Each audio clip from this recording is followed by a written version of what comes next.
and special to us because today we have one visionary leader with us who had been actually the pride of all Indian agri domain. Not now, I don't say Indian, a global agri domain. A lady who can inspire others and who took the dive in agriculture. Very rare the people do it, and she has established herself as a leader in that field. Not only that, today she has been selected as the chairperson of one of the biggest organizations, Basai. So you can know the influence she is able to bring into agri domain. So we welcome Sandeepa Madam to our Chaupal today. And I always feel very proud to be with her. Whenever I meet her, we talk to her, I see a lot of new ideas, new strategies. I think you are more of a marketing visionary than because the way when I remember, the ideas every time you bring is something unique, which I think actually guiding the force behind this Vasai now. That might be the reason they have immediately opted for you to lead the initial stages itself, and I think the number is increasing. For see how doing, and a lot of difference is happening. So, Madam, we are extremely happy, and we know under your leadership there are a lot of things going to happen. And I know the agri domain, especially, you will be a big motivation for the young girls and women in India, not only in India, anywhere in agriculture. I know that. So we wish to hear from you because all they are waiting for you to listen because I speak every day. So we are extremely happy to have you here. Please come.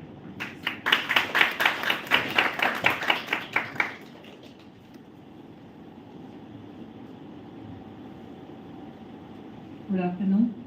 Thank you, Mr. Dominic, Mrs. Dominic, and Mamta Jain, my friend, and also the staff of Krishi Jagran. It's really an honor for me to be here and having such a wonderful reception and welcome. I'm really truly honored. Thank you very much. So, looking at these bright young faces, I see India because India is just 28 years old. And when you are 28 years old, you feel that you can change the world. And that spirit of changing the world, I believe that you should keep it alive in you. No matter what happens, the belief that I can make a change, it can be any small change, big change, but I can make a change because what I think matters, what I think for India matters, that is very, very important. So keep alive that spirit, and that is going to help you get a long way. So when I started my journey, I was also 22 years old. Now you don't ask my age, but I was 22 years old. And I started with a big dream in my mind that, okay, agriculture needs so many innovations. And if I can innovate something, it will make a huge difference in agriculture. Anybody who looks at agriculture from outside thinks that to create things in agriculture is so simple because it has so many deficits currently in India. We see that the farming is not profitable for the farmers. What can be done for them? Basically, innovation happens not in the comfort zone, it happens outside the comfort zone. It happens because you feel that whatever is happening is not right. You can't always accept कि ये ऐसा ही होता है, ऐसा ही होता चलेगा. This is not acceptable to an innovative mind. So innovative mind always thinks about how can I change the things which are not correct. So that is the seed. Necessity is the mother of invention, isn't it? All of us know. We have been taught that in school, but then many times we forget about it. So that innovation agriculture requires, and when I thought that, okay, it's very simple to change agriculture. And for any person who really feels that agriculture can be easily changed is not right. Because once you jump into the domain, you feel that there are so many things which are overwhelming. And if they are overwhelming to a, you can say, educated mind, imagine how they will be overwhelming for the farmer. And farming is absolutely not simple, even though it may seem simple. Because you have to fight against many odds, put up your best efforts, put up your best foot forward. You do not know, Gita mein hai na, you don't think about the outcome and then keep on working. In fact, agriculture is like that at times. But then agriculture needs educated minds to solve the problems of farmers. So when I jumped into it, I saw that the profitability in agriculture is not there.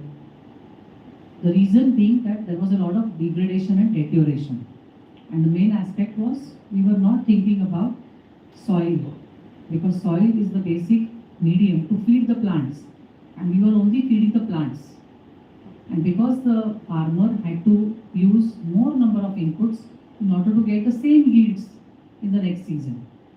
So nowhere you can see these inefficiencies. Even in business, if you put up a capital, you put up an industry, maybe in the first year you manufacture maybe 1,000 goods with the same machinery. Next year you manufacture 2,000 units.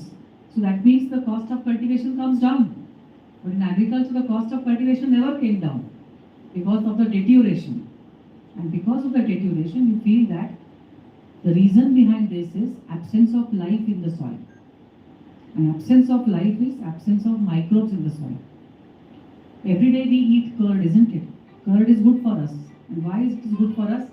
Because in our intestines, a lot of vitamins are created and they help us to digest the food. So the microorganisms in the soil were lost at an increasingly rapid pace. And that was the reason the farmer had to add more amount of chemical fertilizers in order to get the same yield. The problem again also was with the pesticides. If he used the pesticides, next time the pesticides was a resistance of pesticides. So that is why we needed to change it in some way that we can increase the profits of farming. So now I believe that we have now an industry in Pune with over 250 people, mainly 10% to 15% are working in research. And we created one of the largest microbial data bank in India.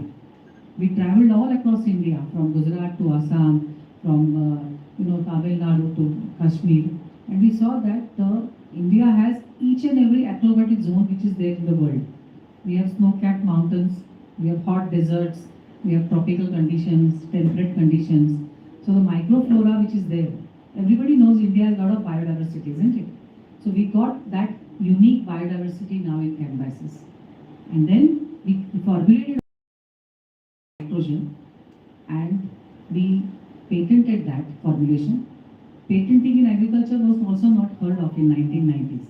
So we patented that, and then we got string of awards of United Nations, and every award in the book we got in agriculture. But then I was not happy because the scientific community had recognized us, but not the farming community. And because the farming community, the innovation is not only to get laurels, isn't it, or to publish papers. Innovation has to be translated into a product to reach the farmer. So that is how we started, and we took 10 years to create the first product. So that kind of patience you require in agriculture. And then in 2005 we started on a commercial basis whereby we could start exports. Now Dominic sir was asking me to which countries you export. So we started exporting because there was less awareness in India.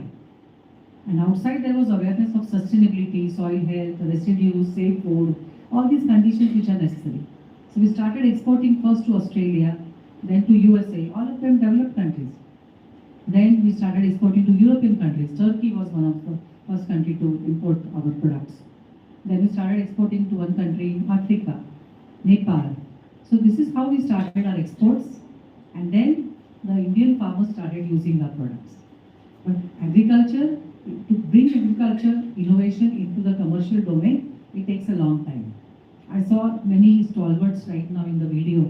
I saw Mr. Dhanuka, also the PI Industries and all these people. They have taken almost 40 years, 50 years to create a distribution channel to reach their products. So distribution in India is not that simple. So what we decided was that we will first establish some examples in the grape sector, in the pomegranate sector, in the rice sector, the spice sector, and then the big companies will start looking at us. So this is how we started looking at different technologies, and I'm very happy to say now that a very big multinational company, hello Shivendra, they came to us and they started selling our product in almost 9 states of India. So that was to control powdery mildew in grapes. So this is how the innovation now, it has to be scaled up, escalated, so that it reaches the all 12 crore or 14 crore plus landholdings in India. It is not an easy job, but then it is very satisfying, I should say. And even if our work inspires 10 people in the field to carry out research, to become entrepreneurs, I feel that we are successful. On the platform of Vasai, we have now 52 companies who have come together to realize the dream each company has dreamt of doing something sustainable. To establish our voice at the government level, we have come together in Vasai. So these companies are working on creating different products for biofertilizers, biopesticides, soil health management. I was talking to Mr. Dominic about the Healthy Lung project of Canvases, wherein we are here to solve the problem of the smoke which is emitted by the stubble burning.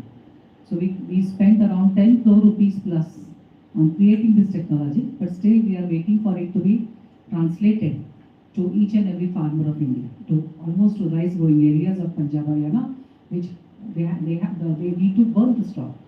And we don't blame the farmers, because if we give them the right technology, definitely it will be useful for them. So all of you, you are doing great work with respect to transmitting the knowledge to the farmer. I really wish you all well, and see to it that Krishi Jagran, you are awakening the farmers. Very nice word. So we are really have to awaken the farmers, and the next couple of years you will see that this movement of sustainability is taking a rapid pace, accelerated, so that I believe one day that 40% of all the inputs which will be used in agriculture would be biological. And we are just getting ready for it. A lot of evolution is happening in this sector, and India is well poised to not only produce inputs for the Indian farmer, but also for the global farmer. You know, because everybody is looking at China plus one policy, so we also will be able to be a good manufacturing hub for biologicals. So a publication like Krishi Jagran, I hope they give adequate, you are giving for the natural farming, you created a great enterprise in that. Also for the sustainability and residue-free food, you have to be able to have science-backed products and technologies reach the farmer in each and every state of India. I understand you are publishing in almost 12 languages. So this benefit, definitely Vasai and Krishi Jagran will work together to take agriculture and technologies, to take the agricultural technologies to each and every state of India.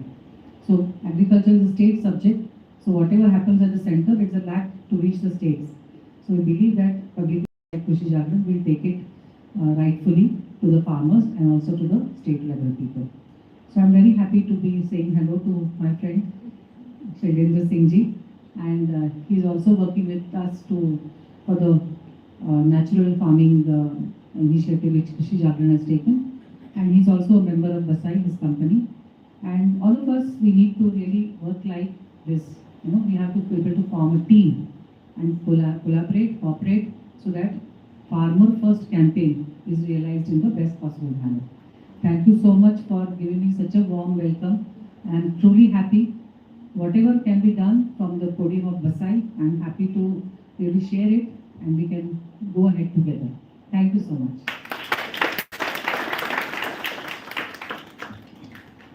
Thank you so much, ma'am, for sharing your inspiring today, and hello, Sarendra sir, for joining us.